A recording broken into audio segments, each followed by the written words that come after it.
Here's another example of a direct variation. And as I mentioned, usually the first sentence is arrived at through physics and principles. And let's read that. The distance required to stop a car varies directly to the square of its speed. So this is one way we can describe in words the relationship between distance and stopping distance and speed. And it is a physics relationship based upon energy. Energy varies directly to the square of the speed. You see this in Einstein's famous equation, E equals mc squared, where energy is equal to mass times the square of the speed of light. And of course, we're not going nearly that fast here, but you might want to think about this problem next time you're tempted to tailgate someone when you're driving. And because the faster you go, the distance does not increase at the same rate. It must increase at a much larger rate. And that's why a lot of people get killed in wrecks driving carelessly at high speeds, because they don't understand the the physics or the mathematics of it, and underestimate what distance it takes to stop. Well, anyway, let's go through this. And this is a common way that people communicate these proportional relationships or these variational relationships. It is a big part of the sciences in terms of mathematics. So even biology, there's mathematical biology informs a lot of biologists on how various things work in organisms or animals. So I'll talk about that in more detail later at the end of this section. All right, so distance, let's call that d. So distance required to stop a car varies directly. So again, that's one of the key phrases that we encounter in these problems. Varies directly to the square of its speed. All right, now speed I'm going to call s, and I'm going to make it a smaller case s, because my capital S's tend to look like my phi's. But square makes it s squared.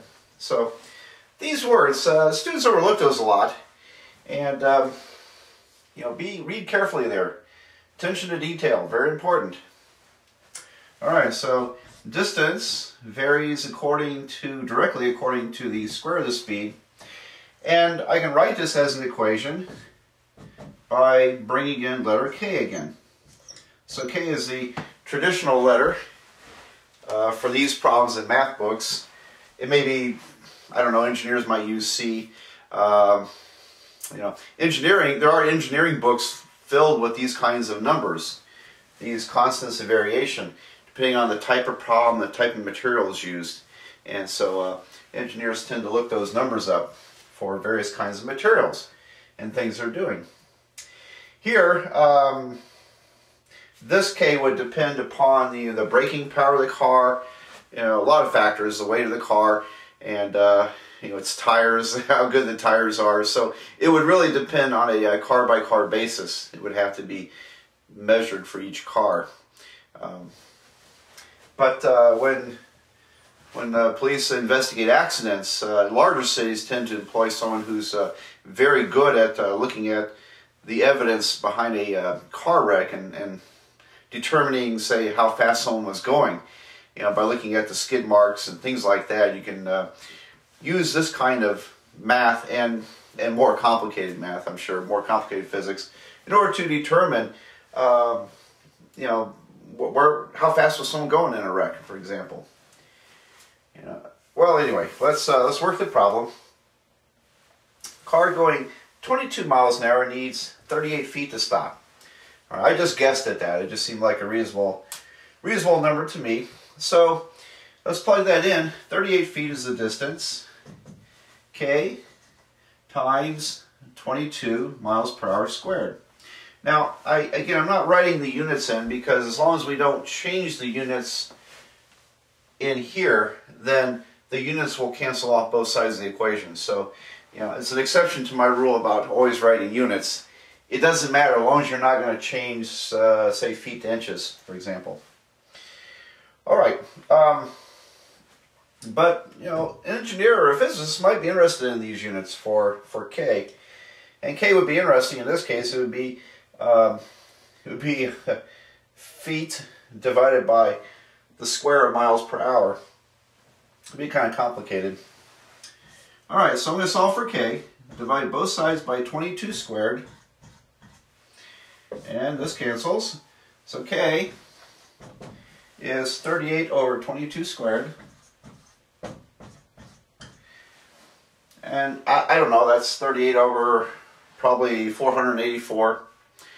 Could be reduced, 19 over to 42 maybe. Okay, kind of do that in my head. But you know, you don't have to reduce K. You don't have to go to decimals. You can just use it as it is. And so I want you to see that. I'm just going to keep it in the form it is. One thing you want to avoid is if you use decimals, don't round it off too short. You know, if you're going to use decimals, you need to use about all of them. And because when you round a number off, you create errors. You're chopping off part of the number, so you're creating an error. And it turns out in these variation problems, some of those errors can be can really be exaggerated as you finish the problem. And so I would discourage you from using decimals until you get to the very end and just plug everything into your calculator. Besides, isn't it less work to write a fraction than to write a lot of decimals each time? I think it is. Alright, so if I put K into here, I've got D equals to 38 S squared over 22 squared. And now we want to know how much distance is needed to stop at 70 miles per hour. So I'm going to put 70 in here. I got D equals 38 times 70 squared over 22 squared. And now I'm going to run the calculator.